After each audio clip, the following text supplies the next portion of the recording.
अस्सलाम वालेकुम। मैं हूं मोहम्मद शहबाज मियाँ। नाजरीन कराम, यूट्यूब चैनल और फेसबुक पेज पर खुशामदीद। इत्तेहादी हुकूमत ने सूबाई इलेक्शन से भागने के लिए और पाकिस्तान तहरीक इंसाफ की क़यादत और उनके कारकुनों के खिलाफ घेरा तंग करने के लिए पार्लियामेंट का मुश्तरका इजलास बुला लिया है।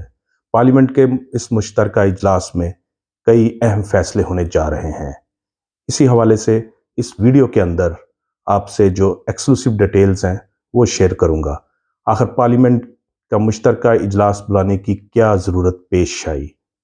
इससे पहले एक रोज़ कबल वज़ीर आज़म की ज़ेर सदारत PDM की इत्तेहादी जमातों का एक इजलास हुआ, जिसमें मौलाना Fazlur Rahman, Maryam Nawaz Sharif, peoples party, MQM और दीगर जमातों के जो कायदीन हैं वो शरीक हुए। और इसके साथ साथ इस इजलास में DGISI भी शरीक थे। ये इतना अहम जो इजलास था कि जिसमें DGISI भी शरीक हुए। इस इजलास के अंदर जो गुफ्तगू हुई और उसके बाद जो फैसले हुए, तो उनसे ज़ाहिर हो गया कि हुकूमत किस मूड में है और वो पाकिस्तान तहरीक इंसाफ के कायद इमरान खान को किस तरह जेल में देखना चाहती है और PTI के खिलाफ क्या इरादे रखती है और किस तरह इन्हें एक दहशतगर्द जमात के तौर पर साबित करके कलअदम करार देना चाहती है।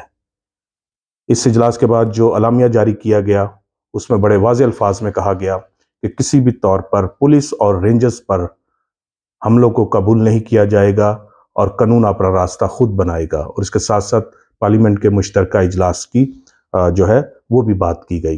पार्लियामेंट के मुश्तरका इजलास के अंदर क्योंकि हुकूमत की मेजॉरिटी है कौमी असम्बली के अंदर, क्योंकि जो पाकिस्तान तहरीक इंसाफ है वो मुस्लिम कौमी असम्बली का उस तरह हिस्सा नहीं है मुकम्मल तौर पे, और सेनेट के अंदर भी उनकी तादाद जो है वो हुकूमती अरकान के तकरीबन बराबर है या उनसे कम कह सकते हैं आप। तो इसलिए हुकूमत की कोशिश होगी कि एक करारदाद मंजूर करवाई जाए कि सूबाई असम्बलियों के इलेक्शन के साथ ही कौमी असम्बली का इलेक्शन हो, यानी कि एक ही रोज़ में आम इंतखाबात हों। और दो सूबों के इलेक्शन यानी पंजाब और खैबर पख्तूनख्वा के जो इलेक्शन हैं वो 30 अप्रैल को या उसके बाद जो मई के अंदर जो अभी तक तारीख नहीं दी गई वो ना करवाए जाए। उसके लिए ठोस किस्म के जो हैं इकदाम करने की तजावीज़ सामने आएंगी। और उसमें सबसे पहले ये कहा जाएगा कि इस वक्त मुल्क के मौशी हालात जो है वो बहुत ज़्यादा ख़राब है। मुल्क के अंदर दहशतगर्दी एक दफ़ा फिर सर उठा रही है। बलूचिस्तान हो या खैबर पख्तूनख्वा हो, तो वहाँ पर दहशतगर्दों के साथ हमारी जो सिक्योरिटी फोर्सेस हैं इनकी रोज़ाना की बुनियादों पे झड़पें हो रही हैं और हमारे जवान हत्ता के ऑफिसर्स भी अब तो शहीद हो रहे हैं। और एक जो ब्रिगेडियर हैं वो इसी तरह की एक झड़प में शहीद हुए हैं। तो इसके साथ साथ जो मुल्क की माशी सूरत हाल है, ख़राब सूरत हाल है, और जो लॉ एंड ऑर्डर की सूरत हाल है, इसको बुनियाद बनाया जाएगा। और इसके साथ साथ ये भी कहा जाएगा कि मरदमशुमारी हो रही है 30 अप्रैल तक, और मरदमशुमारी जब तक मुकम्मल नहीं होती उसके बाद फिर नई हल्का बंदियाँ होंगी। तो नई हल्का बंदियाँ नहीं होंगी तो इलेक्शन किस तरह होंगे, और ये इस तरह की कानूनी पेचीदगियाँ पैदा की जाएंगी। और ये कहा जाएगा कि अगर पंजाब और खैबर पख्तूनख्वा के इलेक्शन जो हैं मरदमशुमारी के मुताबिक नहीं होते, नई हल्का बंदियों के मुताबिक नहीं होते, तो उसके बाद फिर 5 साल ये असम्बलियाँ इसी तरह चलेंगी। और फिर जो उनके ज़िमनी इंतखाबात होंगे वो भी इन्हीं जो हल्का बंदियाँ हैं इन्हीं वोटर लिस्टों पे होंगे और नई मरदमशुमारी के मुताबिक नहीं होंगे। और ये कहा जाएगा कि बाकी दो जो सूबाई असम्बलियाँ हैं और कौमी असम्बली हैं वो बिल्कुल तब्दील हो जाएगी, क्योंकि वो तो मरदमशुमारी के नताइज के बाद जब हल्का बंदियाँ होंगी तो फिर नवंबर दिसंबर के करीब वो इलेक्शन होंगे। तो फिर ये तो एक आइनी बहरान पैदा हो जाएगा। इसके लिए जो साबिक फाटा के जो अजला हैं उनके जो अमायदीन हैं वो भी सामने आ गए हैं। उनको कौन सामने लाया है? और वो कभी पेशावर प्रेस क्लब पे प्रेस कॉन्फ्रेंस कर रहे हैं, कभी इस्लामाबाद में प्रेस कॉन्फ्रेंस कर रहे हैं और एहतजाज कर रहे हैं कि हम उस वक्त तक खैबर पख्तूनख्वा के इलेक्शन को तस्लीम नहीं करेंगे जब तक इन जो फाटा के साबिक फाटा के जो अजला है इनमें नई मरदमशुमारी का अमल मुकम्मल नहीं हो जाता और नई हल्का बंदियाँ नहीं होती, तब तक केपी के अंदर इलेक्शन नहीं होने चाहिए।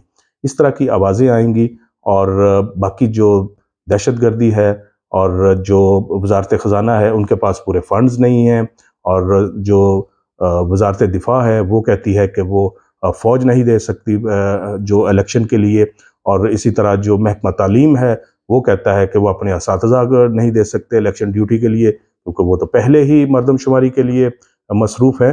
तो इस तरह इलेक्शन कमीशन का कोई साथ नहीं देगा, कोई हुकूमती इदारा, और बिल आखिर फिर पोलिंग नहीं होगी।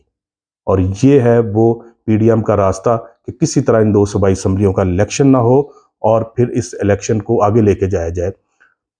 यहाँ पे ये भी सवाल पैदा होता है कि अगर आइन की खिलाफ वर्जी कर दी जाए एक मरतबा और 90 रोज़ के अंदर इलेक्शन नहीं करवाए जाते, तो उसके बाद फिर इसको तो तूल देना बहुत आसान है।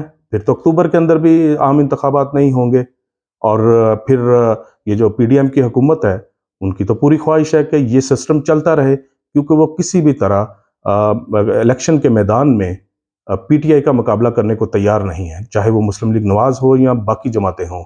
वो नहीं चाहती कि इस वक्त मुस्तकबिल करीब में इलेक्शन हो, क्योंकि इलेक्शन होते हैं तो पीटीआई जो है वो उनका पलड़ा भारी दिखाई दे रहा है, क्योंकि हुकूमत गुज़िश्ता 11 माह के अंदर बुरी तरह एक्सपोज हुई है, फ्लॉप हुई है, नाकाम हुई है और किसी किस्म का जो आवाम को रिलीफ देने में वो कामयाब नहीं हो सकी, और वो सारे खोखले दावे साबित हुए हैं पीडीएम के, जो अदम एतमाद की तहरीक कामयाब होने के वक्त उनके थे।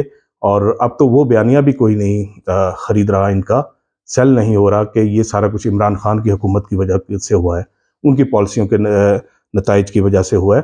तो इसलिए क्योंकि 1 साल का वक्त इन्हें भी मिला, तो इसलिए कोशिश ये की जा रही है पीडीएम की हुकूमत की तरफ से और उनकी बनाई हुई निगरान हुकूमतों की तरफ से भी, कि किसी तरह इस इलेक्शन को आगे लेके जाएं और अमन व अमान का मसला जो है उसको भी बुनियाद बनाया जाए, और बाकी जो दीगर मामलात हैं उनके साथ इसको जोड़ के तो किसी तरह इलेक्शन से भागें और सारा प्रोपेगेंडा जो है और रियासती मशीनरी का इस्तेमाल जो है वो पीटीआई के खिलाफ करें।